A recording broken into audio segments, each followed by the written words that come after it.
¿Alguna vez te has preguntado qué pasó realmente con Oliver Hardy, el entrañable gordo del dúo cómico más famoso del mundo? La cara sonriente que parecía invencible en la pantalla terminó sus días de una manera que muy pocos conocen. Y lo que descubrirás hoy probablemente cambiará para siempre la forma en la que ves sus películas. La historia detrás de su vida y su muerte no tiene nada de comedia. Es un relato lleno de excesos, enfermedad, misterio, rumores de cáncer, derrames cerebrales, traiciones del propio cuerpo y una soledad que ningún aplauso pudo llenar. Y al mismo tiempo, es un espejo de lo que significa alcanzar la cima y pagar el precio más alto. Oliver Hardy, el hombre que hizo reír a millones junto a Stan Laurel, no tuvo un final alegre ni lleno de aplausos. Lo que vivió en sus últimos años fue una verdadera tragedia silenciosa que se desarrolló detrás de los lujosos muros de sus mansiones, en las sombras de Hollywood y finalmente en la fría quietud de un apartamento abandonado al recuerdo. Pero para entenderlo de verdad, hay que regresar al principio, porque la historia de Hardy no solo es el retrato de un comediante legendario, sino también la de un niño que nació en la pobreza en un pequeño pueblo del sur de Estados Unidos y que terminó convertido en un símbolo universal de la comedia. Su vida fue una montaña rusa que combinó risas y lágrimas, lujo y enfermedad, fama mundial y un ocaso devastador. Y hoy te voy a contar todo, desde sus humildes orígenes en Georgia hasta sus últimos días en un apartamento cargado de nostalgia, pasando por sus mansiones, sus excesos, la enfermedad que lo consumió y el dolor de su inseparable amigo Stan Laurel.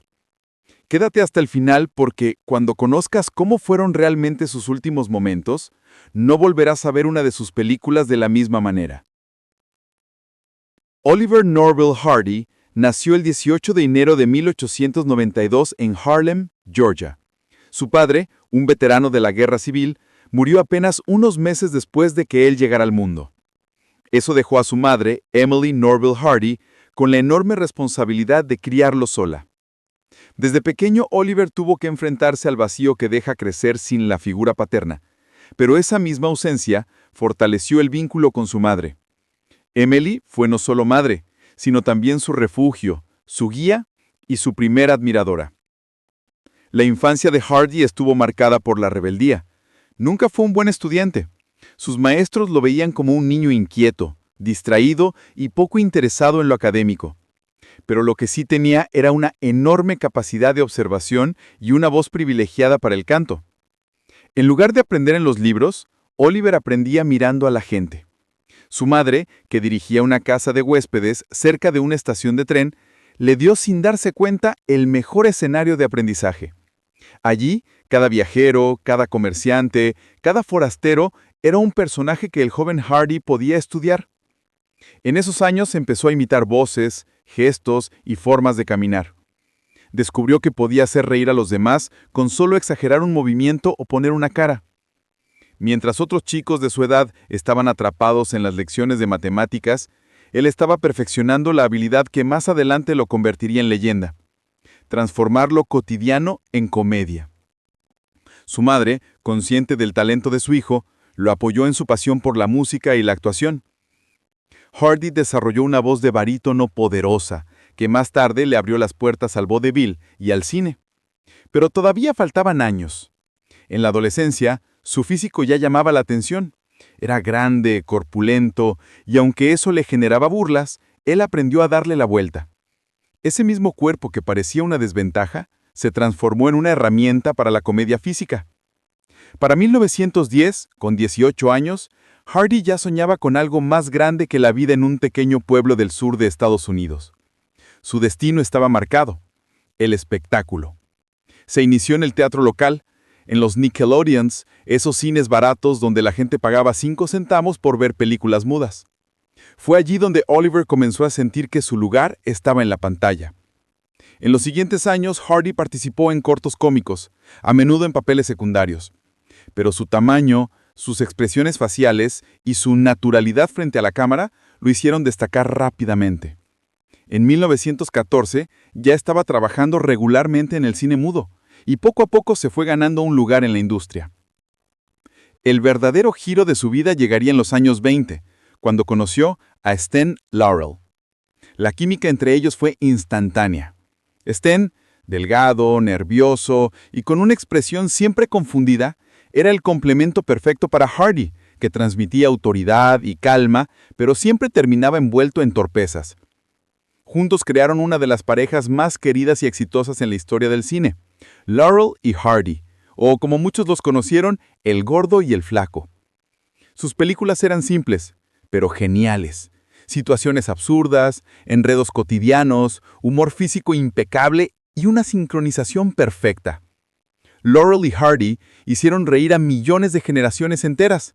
Sus cortos y largometrajes viajaron por todo el mundo. Se convirtieron en un fenómeno global, íconos del cine mudo y después del cine sonoro, algo que no todos lograron. El éxito trajo consigo riqueza y lujos. Hardy, que había nacido en la modestia, llegó a vivir en una de las zonas más prestigiosas de Beverly Hills, Alta Drive. Su mansión era un símbolo de su triunfo. Estilo colonial español, jardines impecables, habitaciones amplias, techos de tejas rojas, una casa que parecía salida de un sueño. Ahí vivió con su esposa, Lucille, rodeado de amigos, colegas y celebridades de Hollywood. Pero con la fama también llegaron los excesos. Hardy amaba la buena comida, la bebida y fumaba constantemente. Su dieta estaba llena de grasas y su vida estaba marcada por el alcohol y el tabaco.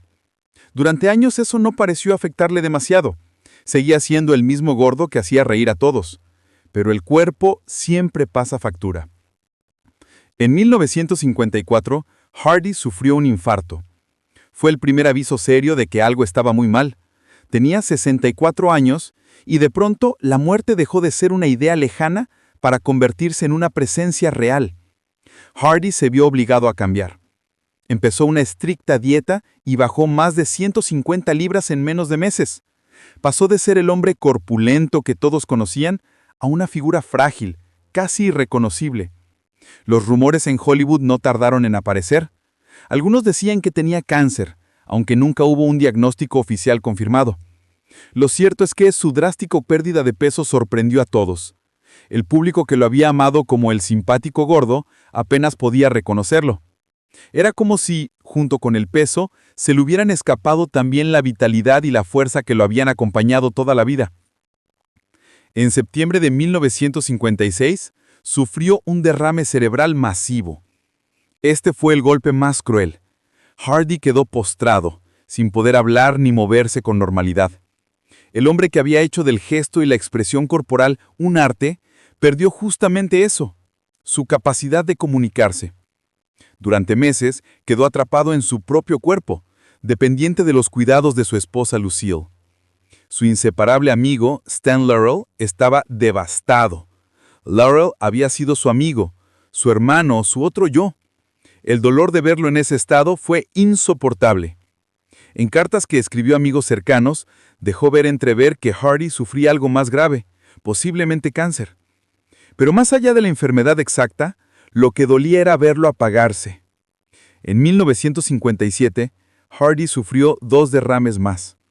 Su cuerpo ya no resistió. El 7 de agosto de ese año, murió en Los Ángeles a los 65 años. La causa oficial fue trombosis cerebral. Su funeral fue un momento desgarrador, pero su mejor amigo, Stan Laurel, no pudo estar ahí. El médico de Laurel temía que la tristeza fuera demasiado para él. Con el corazón roto, Stan se quedó en casa, pero después diría una frase que lo resume todo. Babe lo entendería. Ese vínculo entre ellos trascendió incluso la muerte, y es que Oliver Hardy no solo dejó un legado de películas cómicas, sino también una lección dolorosa sobre los excesos, la fragilidad humana y lo caro que puede salir el éxito. Después de su muerte, los fanáticos empezaron a interesarse en sus bienes, en sus mansiones y en su patrimonio.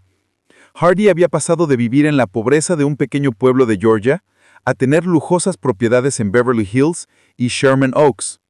Su casa en Alta Drive fue un símbolo de su grandeza, pero también un recordatorio de lo efímero de la fama. Con el paso del tiempo, esas mansiones se convirtieron en escenarios vacíos de un pasado glorioso.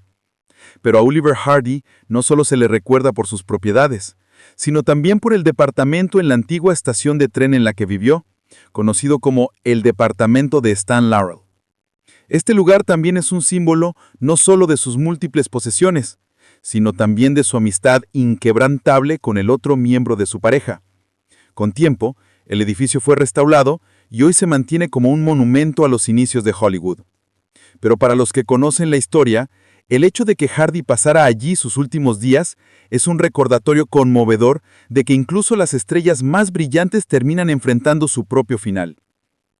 La vida de Oliver Hardy fue un viaje increíble, de un niño rebelde en Georgia a uno de los comediantes más queridos de todos los tiempos, de mansiones en Beverly Hills a un apartamento en decadencia, de risas interminables a un silencio cruel causado por los derrames.